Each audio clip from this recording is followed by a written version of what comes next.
la mejor presión es desbordar al país. Si quitan el embargo, el gobierno cubano no va a poder gestionar el torrente de ideas, de recursos, de materias primas, de relaciones, que puede provenir no solo de los Estados Unidos, sino del mundo. Miguel Díaz-Canel comunicacionalmente ha roto todos los límites posibles para que pueda aparecer alguien ahora como quien encabezaría un proceso serio de reforma. Yo creo que debe haber en la élite cubana alguien con 3 dedos que utilice su capacidad de decir, mire, por ahí no va ya el país. Este es el no va más. Hay un nuevo comienzo y hay una posibilidad para ese nuevo comienzo.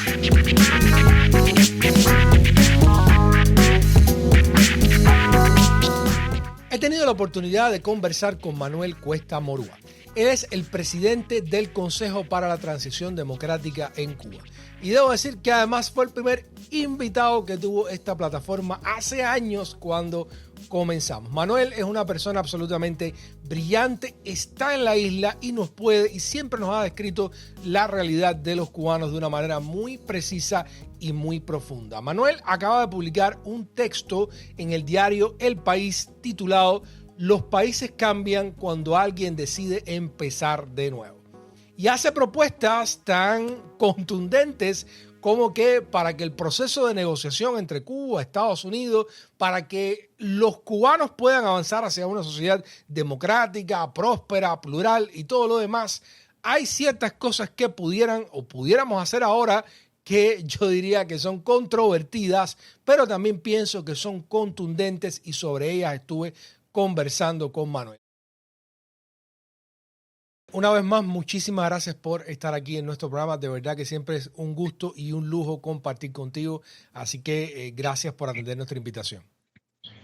Sí, gracias por considerar una vez más el hecho de invitarme. Sí. Tenerlo en cuenta. ¿Cómo no? El texto que has publicado en El País, yo creo que es absolutamente, en mi opinión, es disruptivo para este momento. Y creo que toca varios de los puntos medulares, ¿no?, al respecto de lo que está pasando entre Cuba y Estados Unidos. Pero antes de ir a las propuestas que haces, estás definiendo que Cuba no ha vivido nunca un momento parecido al que tiene ahora. O sea, es prácticamente una catástrofe, un colapso civilizatorio. Estás cuestionando la posibilidad del propio proyecto nación. ¿Cómo caracterizas este momento y qué lo diferencia de otros en la historia de Cuba? Bueno, mira, para empezar, hay una crisis en las 3 dimensiones fundamentales de cualquier país moderno, ¿no? País moderno, no un territorio solo. Uno es una crisis de país. La infraestructura de este país está quebrada, colapsada, debilitada. Recientemente cerró el último central azucarero que quedaba produciendo. Eso es increíble. Un país que se fundó y se creó sobre el azúcar. Utilizo esta metáfora del central y utilizo la otra metáfora, muy real, pero lo utilizo como metáfora, del derrumbe del edificio del Instituto de Diseño de Cuba, de La Habana, y el ISDI. Es brutal, estas 2 metáforas indican el colapso del país como país. La infraestructura, la economía, las instalaciones, los establecimientos. Segundo, una crisis a nivel de nación, porque la dispersión de los nacionales es increíble.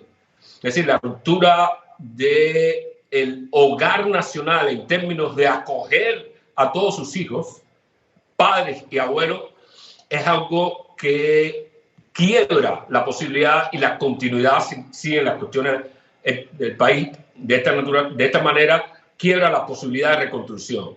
Y tercero, la crisis del Estado. La manera en que sigue relacionándose el Estado cubano con la sociedad indica una crisis del Estado. Un Estado cerrado, coactivo, represivo, punitivo, cuya única relación con la sociedad es la de extraerle toda la riqueza posible, muy débil, que tiene la sociedad.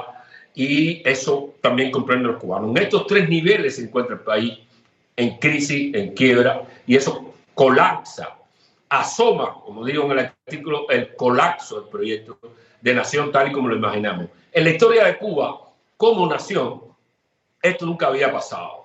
El momento más cercano a lo que tenemos ahora fue cuando la reconcentración de Weyler, pero éramos, dicen algunos, una provincia de España, otros una colonia de España. Pero como nación, este es el momento de mayor crisis. Y ese momento invita a una reflexión madura sobre el país y acciones también maduras para enfocar en la reconstrucción y la transición hacia otro estado de cosas.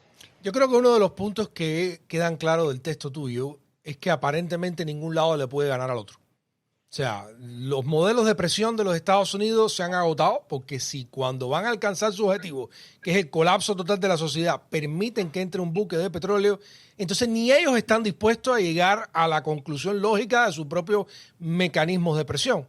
Y aparentemente también desde el gobierno cubano, desde el sistema cubano, también han alcanzado sus límites porque si no tienen ni siquiera recursos para restablecer el sistema de energía, entonces no pueden avanzar, vamos a decir, el proyecto nación, el proyecto civilizatorio, la economía del país, a menos que alguien se lo regale, y no parece que esto esté sucediendo o no parece que haya una propuesta cercana. O sea, que ambos lados son incapaces de ganar o de vencer al otro.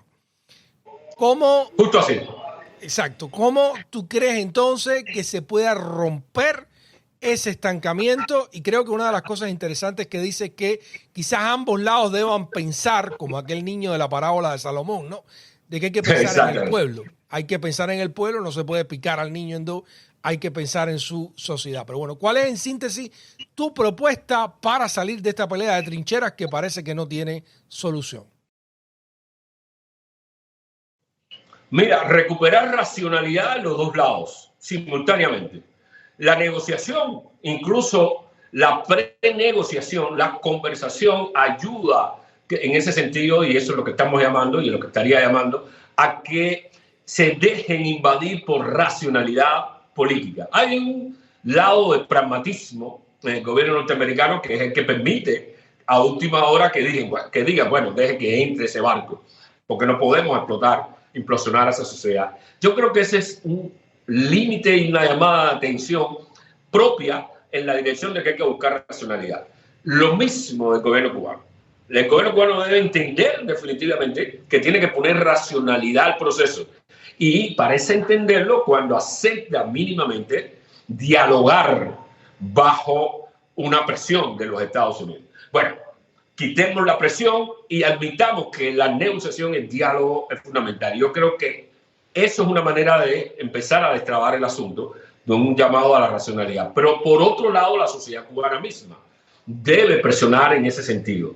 Por eso es que hemos llamado a una conversación nacional de cubanos, de dentro y de fuera, buscando también generar, porque hay que ser prácticos y realistas y pragmáticos, también generar una presión racional hacia ambos lados, en la dirección de, mire, el camino justamente es este, y nosotros vamos a trabajar en esa dirección. Yo creo que ese es el primerísimo paso que es necesario dar, acompañado de entender que hace falta también apoyo y ayuda humanitaria, porque hay vidas concretas en juego ahora mismo, necesidades concretas en juego ahora mismo. De manera que hay que hablar y abrir el espacio, el gobierno cubano, abrir el espacio a ayuda humanitaria directa.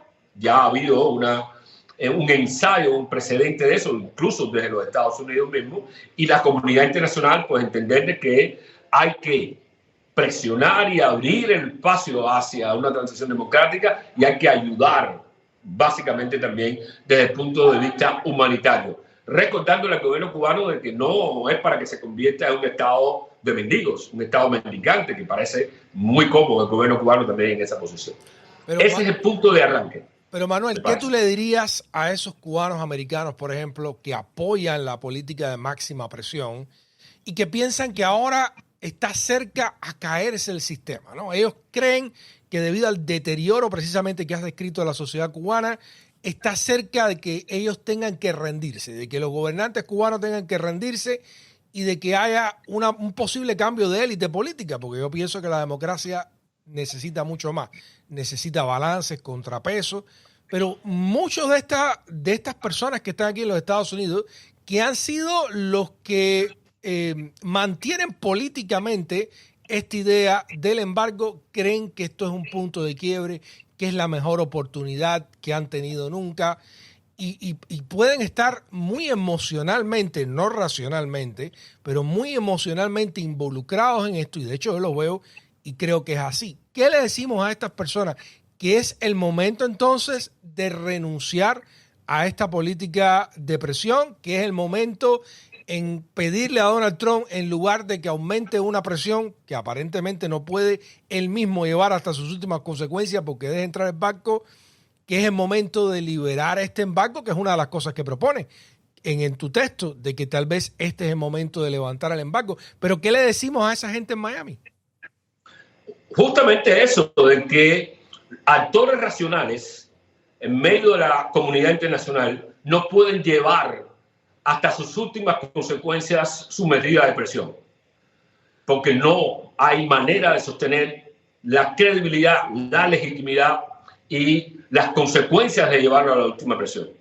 Segundo, de que estamos en un momento en que las presiones de un lado y otro se anulan en sí mismas, pero no generan la posibilidad de abrir el espacio y de abrir el juego democrático en la dirección que todos estamos buscando y que estamos necesitando. Que justamente frente a una situación de caos, lo que debe imperar es la racionalidad, dejar las emociones, controlar las emociones y abrirse con mente fría a entender cuáles son las opciones reales para llevar ese cambio. En tercer lugar, les diría que justamente la mejor presión es desbordar al país. Si quitan el embargo, el gobierno cubano no va a poder gestionar el torrente de ideas, de recursos, de materias primas, de relaciones, que puede provenir no solo de los Estados Unidos, sino del mundo, para gestionar en los mismos marcos del poder que tiene ese torrente. Desbordar al régimen cubano es la mejor manera de producir el cambio y de crear las condiciones para el cambio. Y eso puede producirlo, quitar el embargo. Yo siempre recuerdo que cuando empezó a venir el turismo con fuerza relativa en términos cubanos, no era tan cantidad de turistas, 4 millones, para Cuba era bastante, pero en realidad, para cómo se comporta el turismo en el mundo, sobre todo en el Caribe, era una minucia realmente de turistas, pero eso mismo desbordó al gobierno. El gobierno trató de controlar ese torrente de entrada de turistas, de entrada de inversionistas, de entrada de recursos, y no pudo controlarlo y por eso dio marcha atrás. Este es el minuto en que la mejor presión significa quitar el embargo. El embargo significa justamente la presión que se debe ejercer, quitarlo, para tratar de abrir los cauces y los torrentes de la sociedad cubana hacia un futuro mejor, que es lo que estamos tratando de buscar. Había una frase durante la época de Obama que es: la línea dura es la apertura, porque es la que le pone más presión al sistema, ¿no? Entonces, eso habría que reconsiderarlo. Ahora, claro. Sí, o sea, ahora, ¿crees que Donald Trump puede levantar este embargo? ¿Crees que tenga el capital político? ¿Crees que debemos persuadir a los cubanos de que esa es la línea que tienen que pedirle a Trump en lugar de la máxima presión? Yo creo que tiene la oportunidad, por lo menos, de abrir la conversación ahora mismo y antes de noviembre, porque los republicanos controlan ambas cámaras. Controlan el Senado, controlan la Cámara de Representantes. Si se abre una conversación en ese sentido ahora, pues yo creo que comienza a caminar primero el debate, luego el convencimiento. Yo creo que hay amplísimos sectores en ambas aceras, en ambos lados del pasillo, para utilizar la metáfora norteamericana, que estarían en este camino y en esta dirección. Yo creo que hay una oportunidad ahora de avanzar justamente en esa dirección. Hay republicanos, a mí me llamó la atención un radical como Tucker Carlson, que decía, el embargo no ha funcionado. Es decir, que no es una cuestión ideológica, es una cuestión realmente práctica, pragmática, que yo creo que va a ayudar mejor a generar las condiciones para el cambio democrático y para negociar y discutir todo lo que hace falta discutir, que la presión. Recordemos siempre que este es un régimen de excepción normalizado. El cubano es un régimen de excepción normalizado. Se entiende muy bien bajo la presión, porque es un régimen de excepción normalizado. De manera que tiene toda su estrategia para conservar el poder. Por eso es que no ha habido realmente la posibilidad de romper justamente ese monopolio hegemónico, porque no ha salido de esa cápsula, de esa burbuja de estado de excepción normalizado. Si se abren las compuertas, otra cosa sería. Y ahí hay sectores que yo sé concretamente que están dispuestos a decir, miren señores, un nuevo comienzo entre todos los cubanos. Otra de las propuestas que estás haciendo es una amnistía general.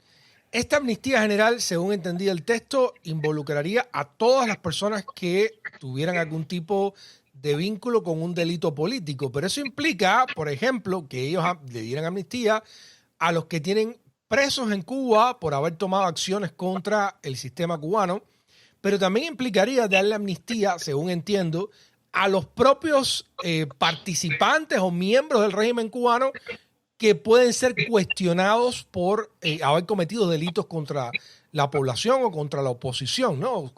O haber procesado o sin haber sido partícipes de reprimir por motivos de conciencia a la población cubana. ¿Me puedes explicar cómo para ti funcionaría esta amnistía general?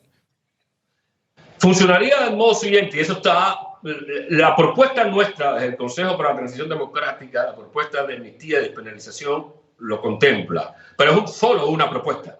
De hecho, vamos a someterla a conversación y a discusión con el resto de la sociedad civil que está participando en este proceso para buscar mejores fundamentos en este sentido, ¿no?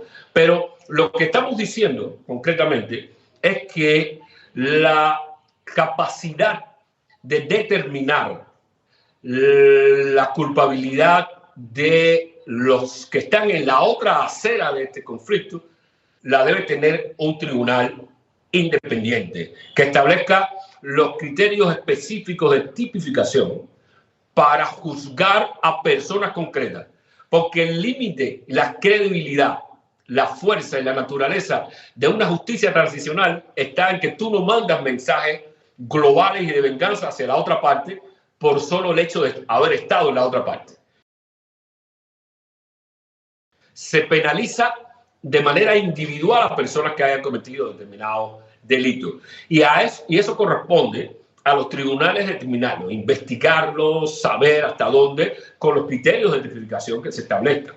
Por eso decimos, mire, si has cometido hechos de sangre, pues de alguna manera no puede ser amnistiado, tiene que ser juzgado. Pero incluso dentro de un juicio independiente también hay grados de juicio y también hay penas específicas y concretas en un proceso de justicia transicional que debe ser determinado independientemente por esos tribunales. Pero Manuel, eso no es una rendición. O sea, si ellos tienen que perdonar a los que fueron su oposición y a la misma vez tienen que someterse a juicios, eso no es exigirle de alguna manera una rendición a la élite política actual en Cuba. No sería visto como una rendición, que es en definitiva algo que estamos diciendo que es improbable que pueda lograr un lado u otro a partir de la reacción que ejerza. ¿No es esto rendirse para ellos?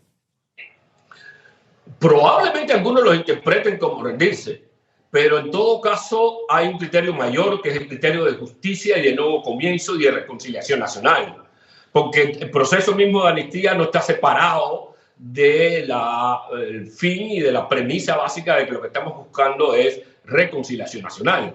Por eso algún tipo de comisión de verdad debe establecerse y algún tipo de capacidad para de alguna manera juzgar, que las personas sean juzgadas por un tribunal, pero al mismo tiempo la posibilidad misma de reconocimiento de los delitos cometidos, de la capacidad también de pedirle perdón a la sociedad cubana de manera individual por aquellas personas que hayan cometido delitos de esta naturaleza, que puedan, no necesariamente van a ser amnistiados, pero que pueden ser sometidos a juicio. Yo creo que es una opción. Hay que poner de parte y parte.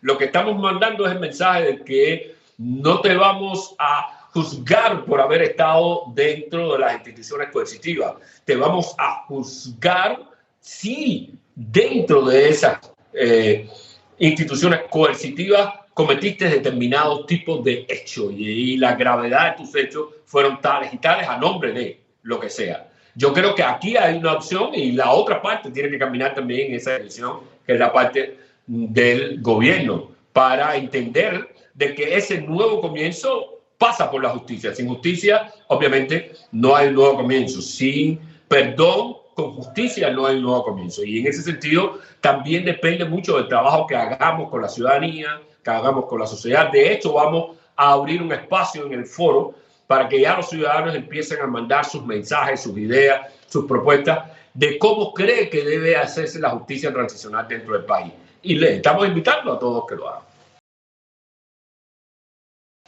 Otro de los puntos que tú planteas es que Díaz-Canel pudiera renunciar y darle paso a una nueva generación de líderes, ¿no? Obviamente Díaz-Canel ha enfrentado probablemente los momentos más difíciles que ha tenido el proceso revolucionario cubano, como ellos lo caracterizan, ¿no? Pero ¿no crees que la salida de Díaz-Canel también puede ser un cuchillo de doble filo que introduzca más incertidumbre, que introduzca un poco más caos dentro de un sistema que ya está enfrentando graves retos? ¿Crees que esto pudiera transmitir un mensaje positivo de alguna manera o que pudiera abrir alguna oportunidad, o tal vez estamos destapando una caja de Pandora que pudiera ser todavía más complicado? ¿Cuál es tu visión, que estás ahí dentro de la isla, por supuesto? Mira, mi visión es la siguiente. Primero, el pedido es que este proceso se haga de una manera institucional, según las reglas de ellos, de modo de conjurar cualquier situación caótica, porque ellos lo pueden hacer de manera institucional y constitucional. Eso lo han hecho en otros momentos sin generar mucha turbulencia.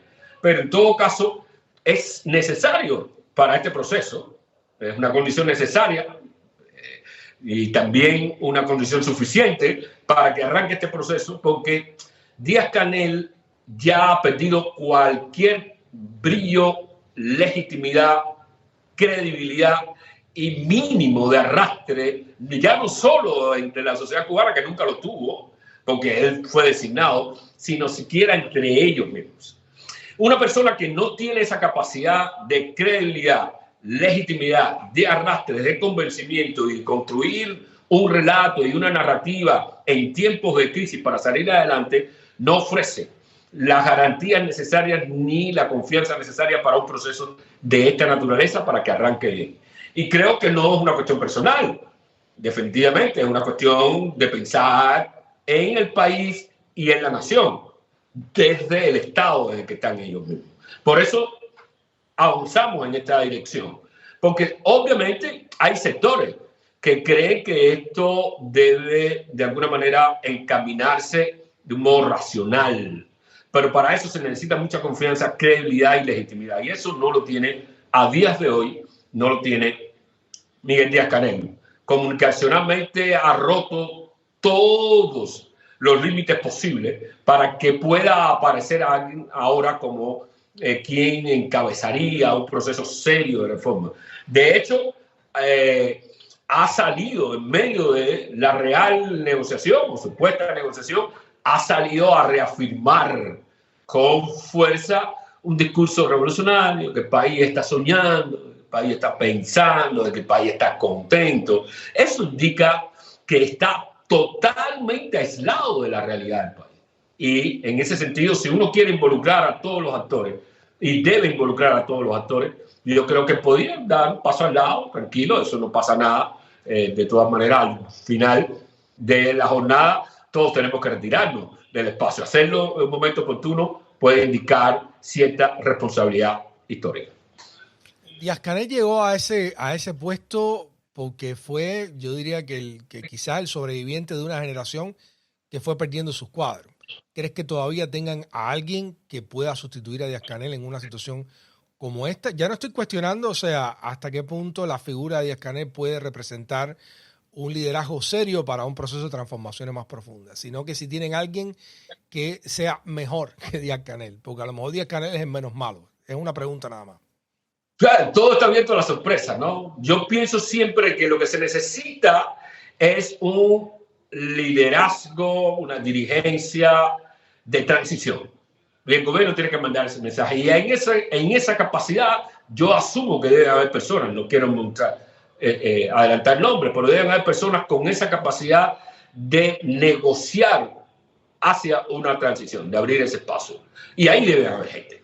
No supongo, yo como suponen muchos a veces, de que ahí no hay personas inteligentes, que sí las hay, personas técnicamente preparadas, sí las hay, pero deben tener la oportunidad básicamente de encabezar este proceso. Lo que se necesita es espíritu de negociación y una comunicación eficaz y efectiva con la gente sobre, obviamente, una voluntad de transición.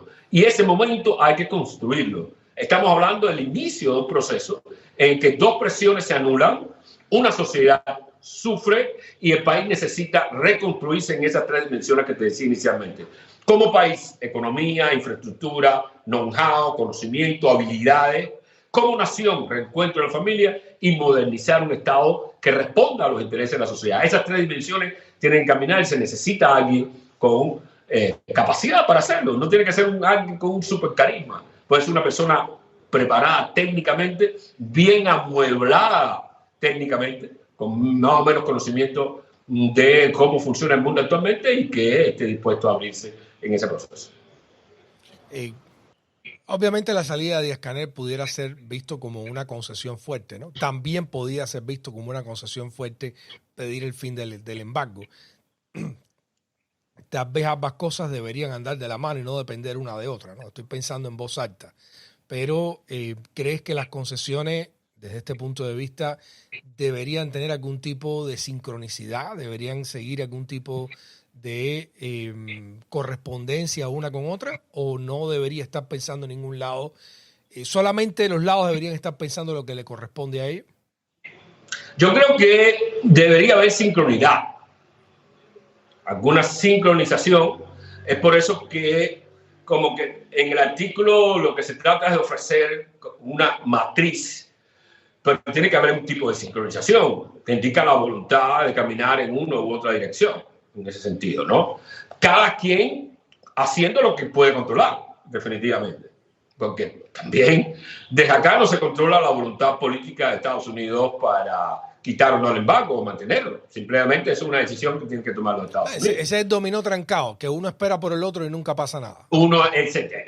Ahora, hay quienes pueden dar primeros pasos fundamentales, pensando cada quien en su país. Y el primer paso debe darlo el gobierno cubano, definitivamente, hacia su propia sociedad.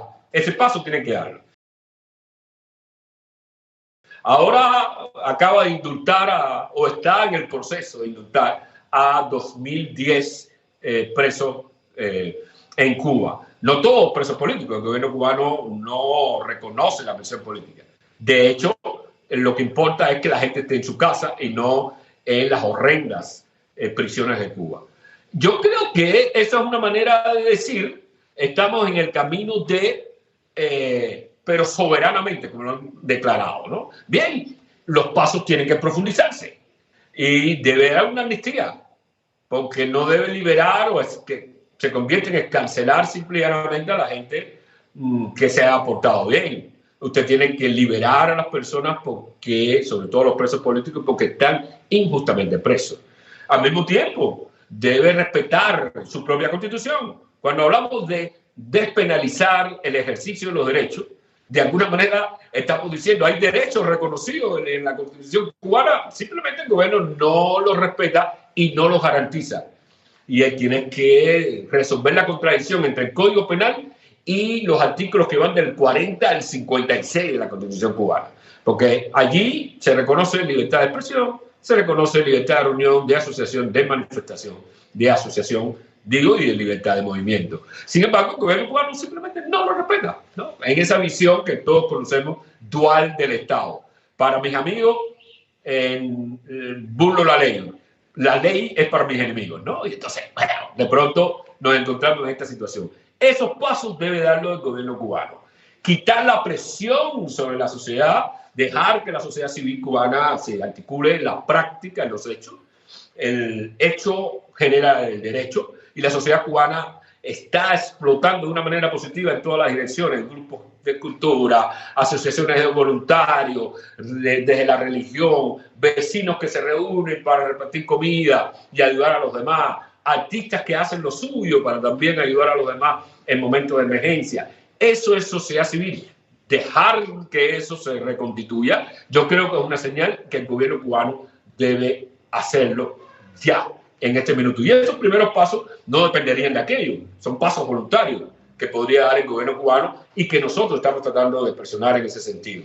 Vamos a articular con mucha más fuerza una conversación nacional de la sociedad civil, de la ciudadanía. Lo estamos haciendo de una manera puntual con lo que llamamos asamblea ciudadana, para que la gente se reúna y exprese su criterio y sobre todo proponga cómo salir de este país, porque hay que tomar en cuenta la voz de los ciudadanos. Eso el gobierno cubano puede tolerarlo. Esos primeros pasos yo creo que son señales claras en la dirección que estamos buscando y también señales claras para la comunidad internacional. Deben sí tomar claridad y conciencia de que el tiempo se agota.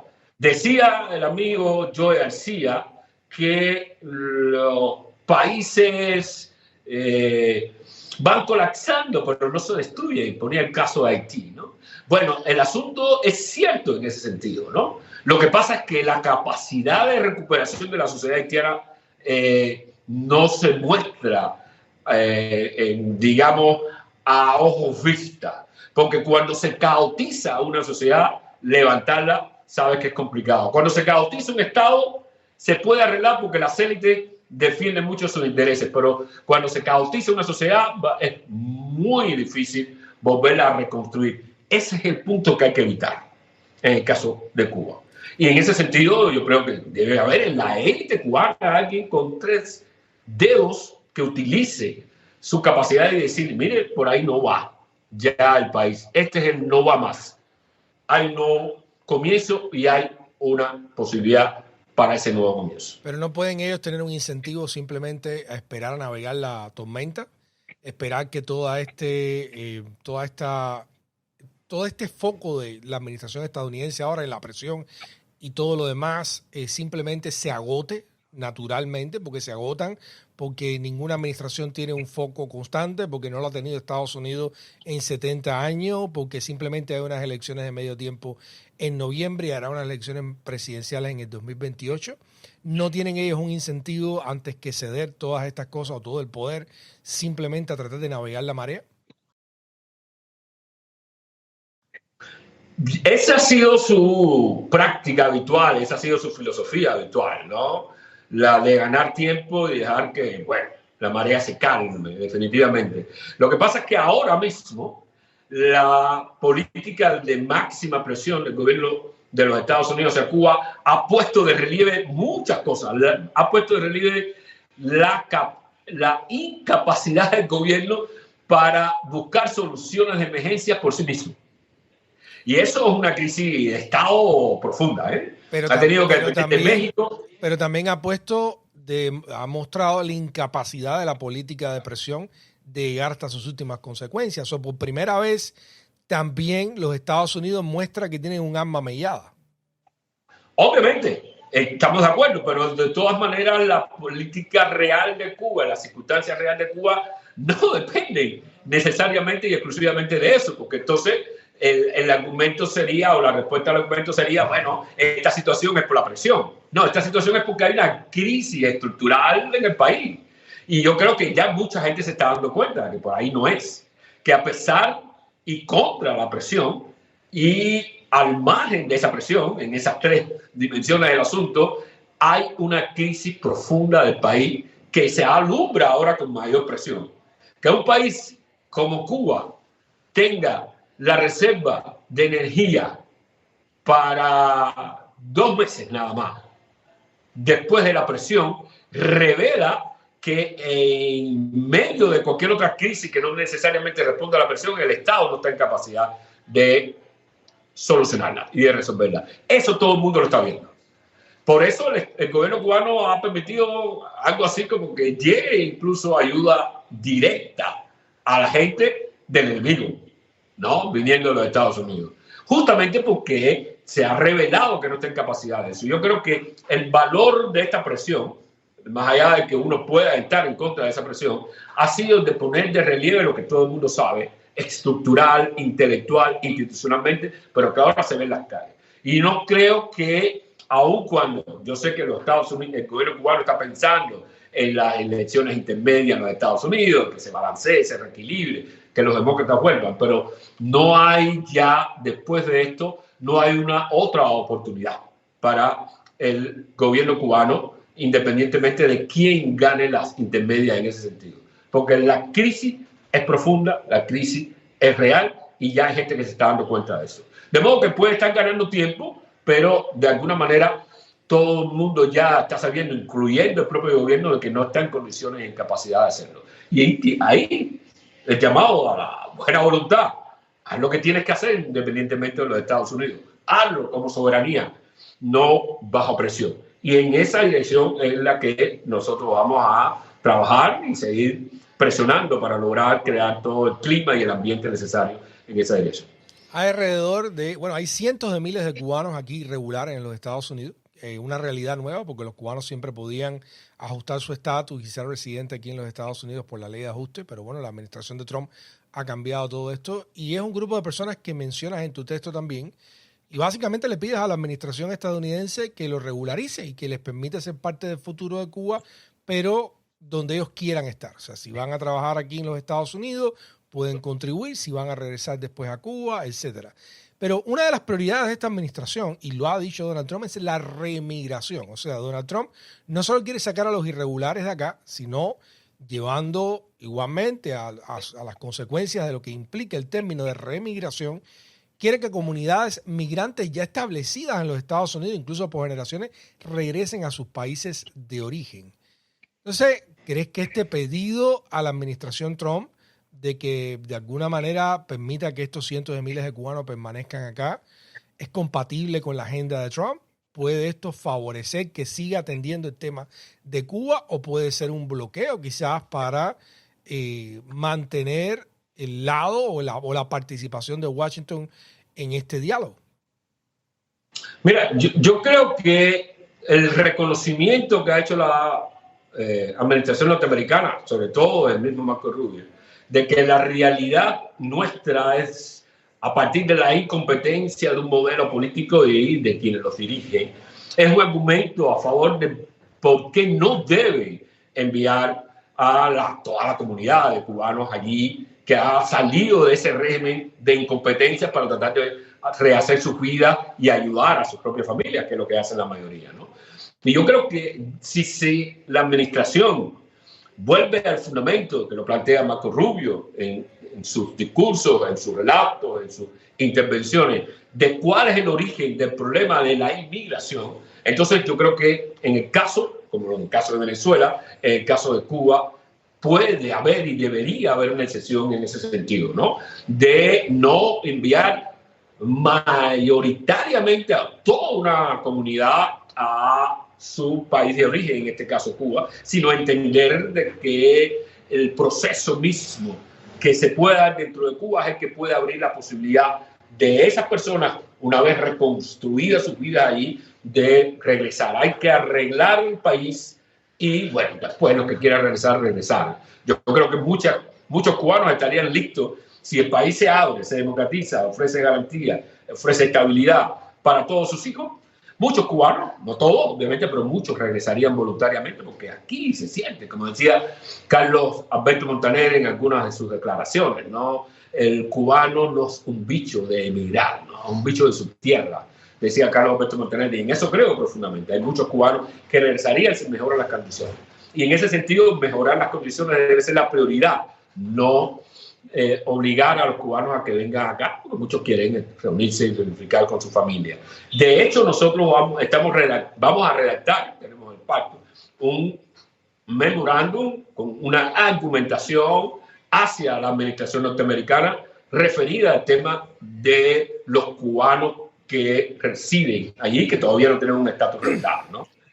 Estamos preparando ese documento y lo vamos a enviar. De hecho, te doy la primicia ahora mismo de esa idea del documento que estamos redactando, porque esos cubanos merecen estar.